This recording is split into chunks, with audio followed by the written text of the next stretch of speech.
Hello everyone. In this video we are going to see about Horace. Okay?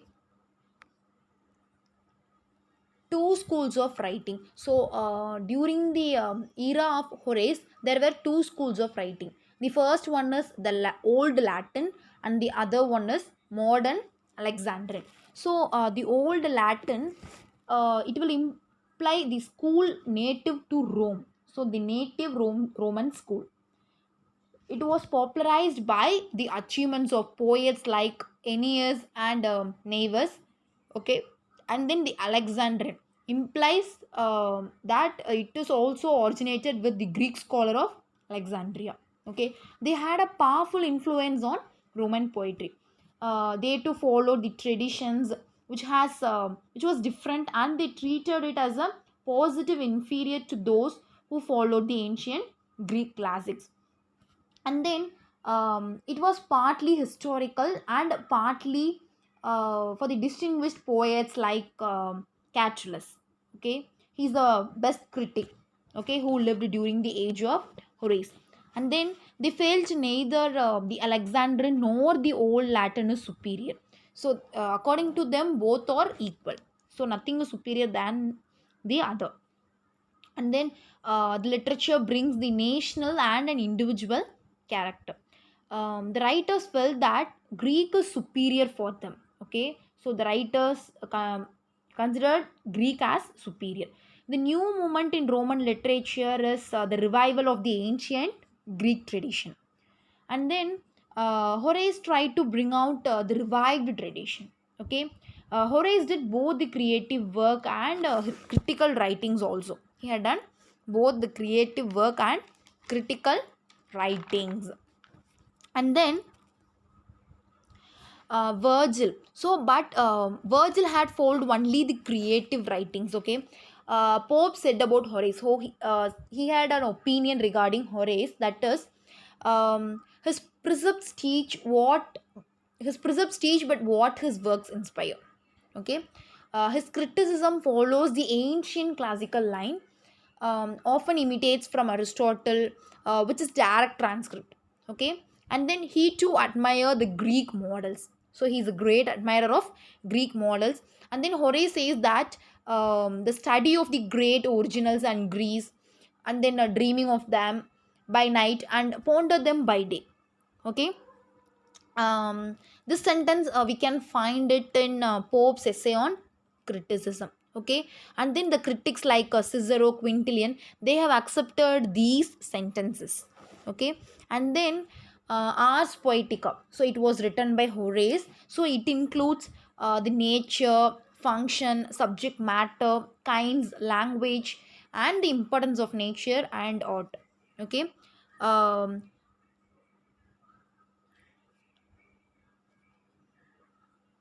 Horace, um, he calls the poetry as a process of imitation, like Plato and Aristotle. We all know that Plato and Aristotle um, defines poetry as a process of imitation. And then his models imitates the life of an individual and customs. Okay, the nature of poetry is the true imitation of life. So it should not give a false imitation, but it should give true imitation of life. In the poem, the poet often uses the fiction and mingle facts with fancy. Okay, they will mingle facts with fancy in order to create more effective, in order to create more effectiveness to the readers. And then it should speak of true characters, whereas he can use the believable reference, false, that is unbelievable one in the poetry. The poetry should not resemble history. Okay, and then what are all the functions? That is, the Horace function of poetry is more explicit. Okay, it will be more explicit. Okay, and then Plato accept that the moral value should be there. So if we read a poetry, there should be some moral values. The young men, like persons who live in healthy place, may be perpetually influenced for good. Being an artist of the highest caliber and a critic to boost, he discovered from his own experience that art imitated life for the pleasure. Either it should please or to unite, so that the poem can earn money for the publisher. It can even send across the sea and makes it famous. For poetry, according to him, that is according to Horace, it should be both pleasure giving and morally improving. And then the poets concentrate on the society. It includes family, state, and it also should say about the valor and individual. Okay, Horace says that the nature and property of poetry, which is to charm the mind, it should charm the mind, the way the content is pleasing and not the form. Okay, they are not giving the importance to form, only the content is a pleasing one. And then the writer should adopt the life and the customs which is familiar. So if we take an unfamiliar thing, definitely we will not get points. Okay, we should consider only the points which are familiar for us. Okay, we should not take any theme which is unfamiliar to us, because we will not get points or we will not understand what really it is. Okay, we should have our theme, or we should take our theme only from the familiar perspective. And then the writer has the license to coin the new word. Definitely if he will have some kind of feeling when he writes, but he doesn't know how to express it. Definitely in that situation he has to coin a new word. He has that license. He need not to ask any other person whether he has the right or whether he can coin a new word. Definitely he has the right to coin a new word. Okay, and then the poet is free to use both familiar and unfamiliar words. Definitely uh, he can use familiar and unfamiliar word. It is according to him.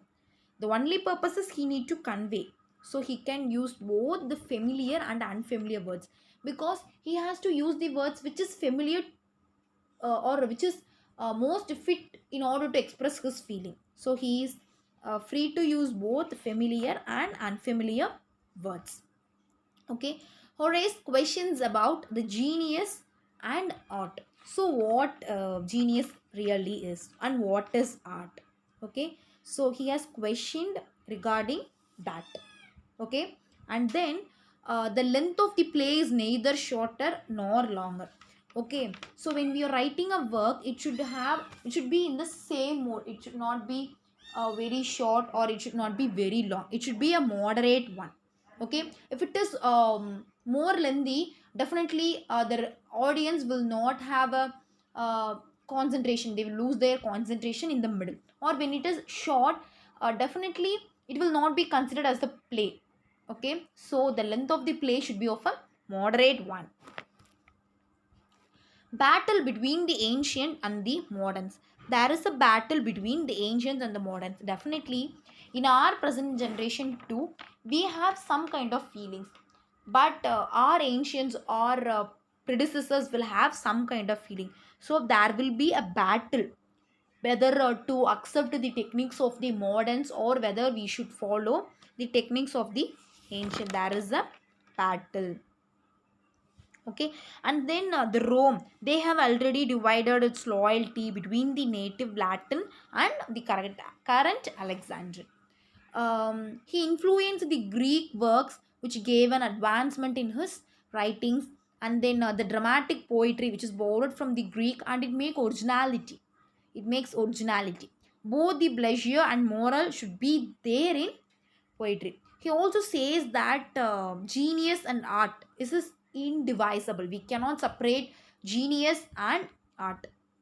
He says that toil should be there to become a great writer. There should be some kind of toilness in order to become a great writer. The subject should be the power of the poet. Okay, the subject should be the power of the poet. The poem can change according to the time. So based on the time in which he lives, the poem can change. It has that ability. Okay,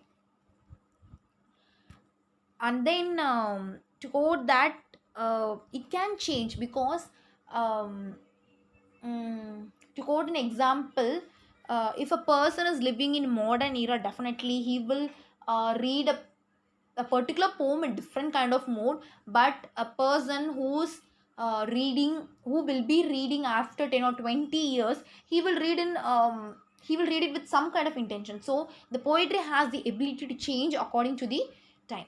I hope you are all familiar, and you are all be clear with Horace. Okay.